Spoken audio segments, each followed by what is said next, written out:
so I have no option. That's good. We actually got rid of cable too, but just because we couldn't afford it, it was too expensive. I told them I can't, either I make activity or I read the TV. Well, you made the right choice, because children should not be watching TV more than 2 hours a day. Anyways, all screen time should be less than 2 hours. Try to get to that too. So you might ask me, so what should my teen be doing? So the Canadian Society for Exercise Physiology has recently put together a set of guidelines. There was recommendations from about 15 years ago, and they've updated them. They did what is called an evidence-based review. So they took a look at all of the published literature out there about physical activity in kids, and they tried to identify how much time should a child be spending doing physical activity in order to accrue a health benefit, or in order to improve their health. So what was found from that very rigorous process is that teenage children, so children between the ages of 12 and 17, should accumulate at least 60 minutes of moderate to vigorous physical activity every day of the week. So that's, 60 minutes a day, that's quite a bit. But that doesn't mean it needs to be all in one chunk. They can do 10 minutes here, 10 minutes there, 15 minutes here, 30 minutes there, whatever. It's just that they need to be able to accumulate this much in the day in order to have health benefits.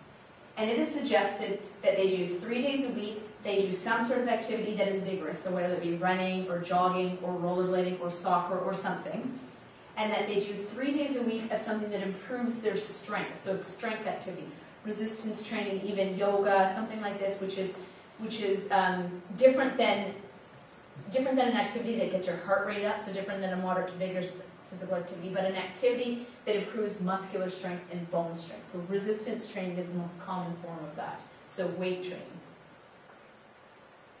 So being active for at least 60 minutes a day can help teens improve their health, so we all know that, that's very important. Do better in school. There's a lot of literature now to suggest that active kids do better in school. They have better attention during school, and they perform better. Their report cards are better.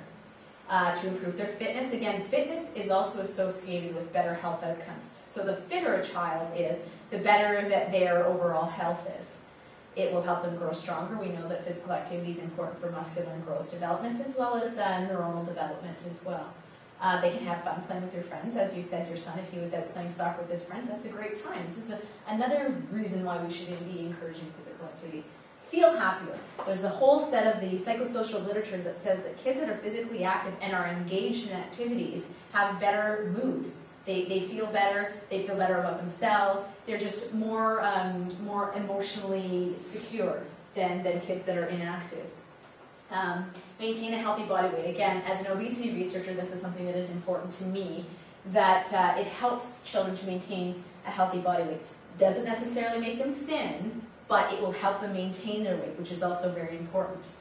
Improve their self-confidence. Again, if a child is active, generally they have a great deal of self-confidence because they feel better about themselves. They have greater body self-esteem, etc.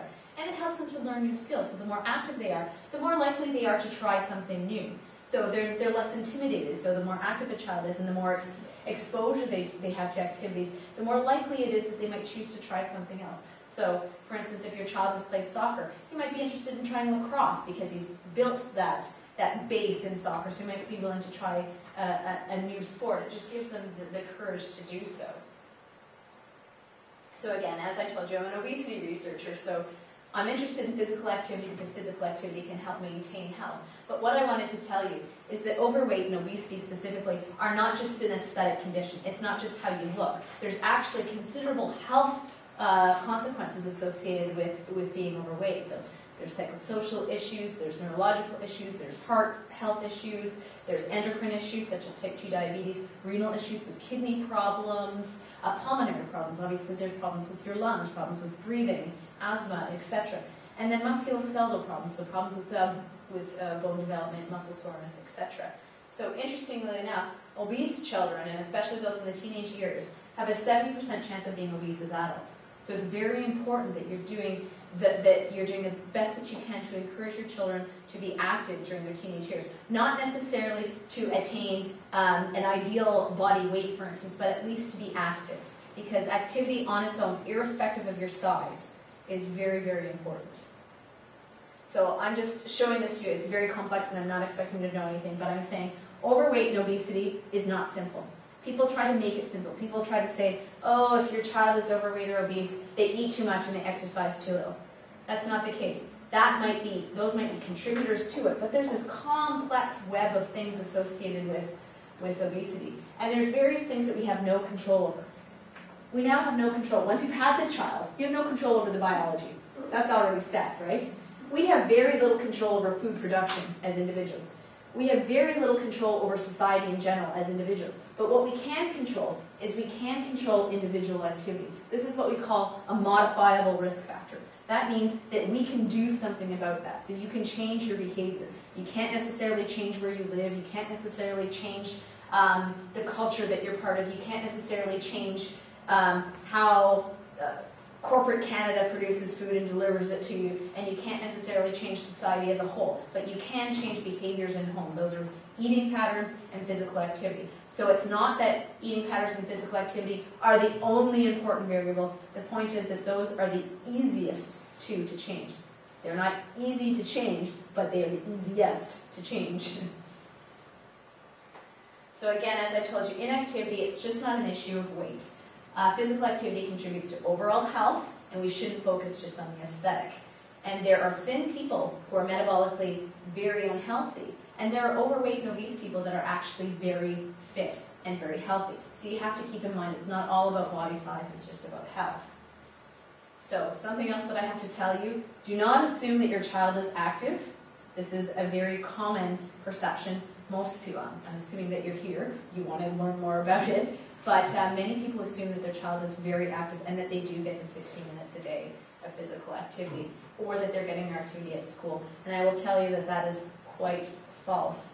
Only 7% of Canadian children are meeting the guidelines. So those guidelines that I set out to you, this is from the Canadian Health Measures Survey. This is directly measured physical activity. 7% of our kids are getting what they need. To me, that is red flags all over the place. So there is something that we are doing wrong as a culture. So whether it be our society as a whole, what we're encouraging and discouraging, the school system, everything. There are so many contributing factors, but there's something clearly wrong if only 7% of Canadian children are meeting the guideline. The sad part about that is this is an example of a day in a child's life, for instance. So let's take this. This is an example of a child. Waking hours, 8.5 waking hours spent sedentary. So what sedentary means is basically sitting around doing nothing. 8.5 hours. 4.3 hours doing, light activity, which might be walking up and down the stairs, getting out of your chair, moving this way or that way, tapping your finger, writing, whatever, reading a book. Sedentary, light, makes up most of the waking hours. A very, very small portion of your day is spent active. And this is a change over time. So if you think of 20, 30 years ago, this would not have been the same graph. It would have been different because life has changed considerably in that period of time.